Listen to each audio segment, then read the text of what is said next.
Good day, I'm Lisa Rowe and this is your JIS News for Thursday, April 18, 2024. The government is following through on a commitment to significantly boost the fleet of the Jamaica Urban Transit Company this year. Information Minister Robert Morgan reveals that Cabinet has approved a contract to purchase 100 new compressed natural gas CNG buses for the JUTC. And the award was for $18,900,000 US to Vans Motor Company Limited. Minister Morgan was addressing Wednesday's post-cabinet press briefing at Jamaica House. Transport Minister Darrell Vaz had previously said the new CNG-fueled buses were being sourced to arrive in time for the start of the 2024-2025 academic year in September. 10 of the buses of the 100 will be equipped for the disabled community. And Mr. Speaker, that is a policy that I have implemented, that in the purchase of any set of buses, 10% must be for the disabled community.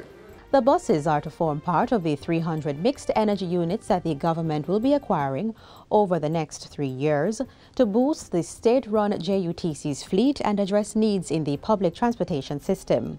The JUTC operates over 70 routes in Kingston, Portmore and Spanish Town.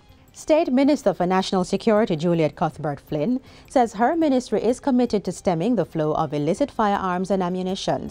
She says providing adequate resources for firearms training is among the many measures being pursued. The illicit trafficking and proliferation of firearms continue to be a matter of national concern, which has demanded a comprehensive response involving a mixture of legislation, policy, and also operational improvements.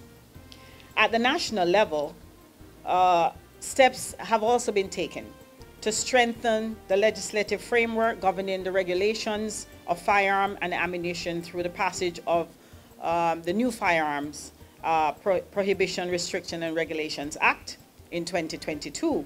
Mrs. Cuthbert-Flynn was speaking at the firearms marking workshop held at the Institute of Forensic Science and Legal Medicine on Tuesday. She urged the participants, comprised of ballistic experts and law enforcement officers, to make the best of the workshop, which is meant to strengthen Jamaica's national capacity to mark and trace firearms locally. Still on security, the Portfolio Minister Dr. Horace Chang says 1,500 additional closed-circuit television (CCTV) cameras are needed for the Jamaica Eye initiative to provide proper surveillance across the country. He was speaking on Tuesday during the handing over ceremony of 215 surveillance cameras at the ministry. The cameras, valued at $400,000 US, were donated to the JCF by the Korean government. The team responsible is developing also a master plan that will accurately reflect the level of coverage that is required across the various rural and urban centers.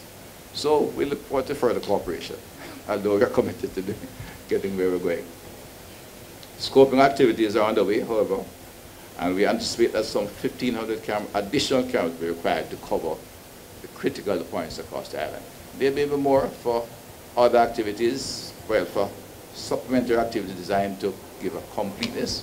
Jamaica Eye is designed to provide coverage of all major towns and highways in Jamaica. Minister Chang says to date, more than 800 cameras have been installed. An additional 350 are scheduled for installation in the downtown Kingston and Olympic Way spaces. Minister of Labour and Social Security, Pernell Charles Jr., says the Employment Code of Practice for persons with disabilities has been drafted and is expected to be reviewed this financial year to facilitate implementation. It's in keeping with provisions in the Disabilities Act for the Jamaica Council for Persons with Disabilities, JCPD, to formulate codes of practice on how the society can accommodate persons with disabilities.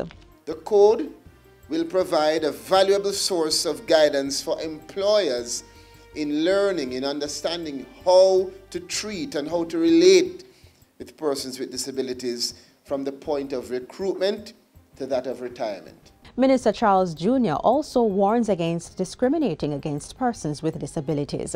He notes that the Disabilities Rights Tribunal has been established to ensure that there is a body to adjudicate on matters of discrimination against persons with disabilities. And I want to take this opportunity to invite any person, anyone who believes that his or her rights have been transgressed, to make a complaint. Do not hesitate. Utilize all that is available to you to protect your rights. Put it in writing to the Jamaica Council for Persons with Disabilities, and let us work with you to make sure that the law is adhered to.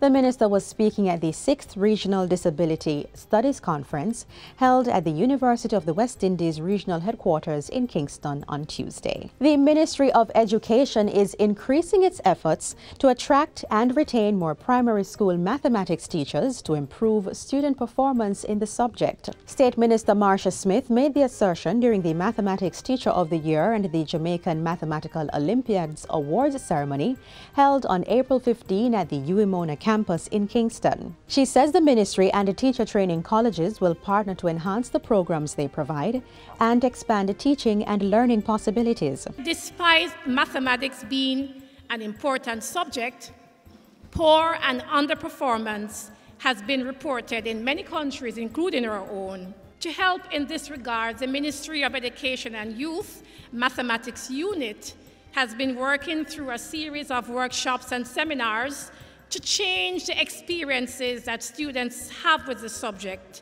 and to make it more appealing. To highlight Mathematics Week, the ministry awarded Kamika Ingram of Green Pond Primary School in Region 4 as a Mathematics Teacher of the Year. Outstanding students in the Jamaican Mathematical Olympiad, JMO, were also recognized.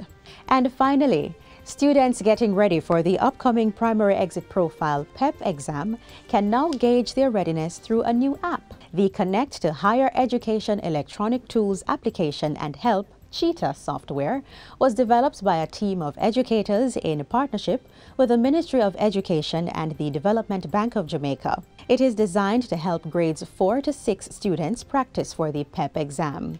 Founder and CEO of Cheetah Toys and More LLC, Paulette Trowers, explains that the app will replicate the real PEP test, which is based on the 40-question standard used by the Ministry of Education. Students have access to over 2,000 bank of questions in 5 core areas for both grade 4 and grade 6, and we are continuously adding content as we go along.